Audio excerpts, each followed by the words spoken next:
All right, family, in our last session, we talked about the identity fast and the violent fast powerful keys to restoring your spiritual authority.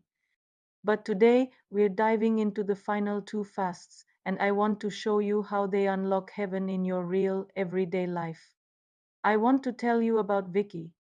She's a quiet, single mother, and she was facing the biggest decision of her life, whether to move her family for a new but risky job. She was overwhelmed and confused, so she entered what I call a strategic fast.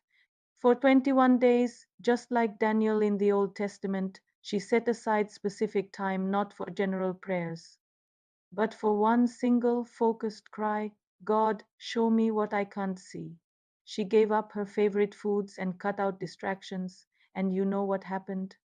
On day 14, something broke, the confusion lifted, dreams, divine confirmations, and supernatural clarity started flooding in. What was once hidden became crystal clear, and she walked through the right door with total confidence. A strategic fast doesn't just clear your head, it shifts the spiritual atmosphere and activates angelic help on your behalf. Then there's Michael. He's a gifted worship leader who loves God, but he found himself becoming spiritually numb. His ministry was growing, but his personal connection with God was fading. He was just drowned out by the constant noise of live TV, social media, endless scrolling. So he chose an abstinence fast. But it wasn't just about food. He shut off all the things that were dulling his spirit. He stepped away from social media, turned off the entertainment, and with his wife's agreement, even abstained from physical intimacy for a season, just as the Bible teaches in 1 Corinthians, to fully devote himself to fasting and prayer.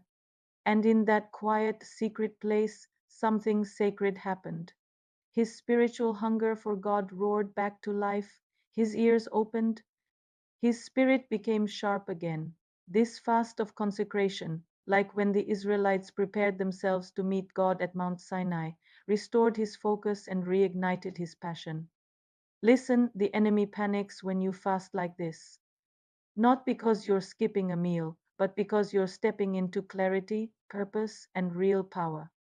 When you combine these four fasts, the identity, violent, strategic, and abstinence fasts, you become a serious threat to the forces of darkness. Isaiah 58 asks, is this not the fast I have chosen? To loose the chains of injustice, untie the cords of the yoke, to set the oppressed free and break every yoke? This isn't a diet plan. This is spiritual warfare.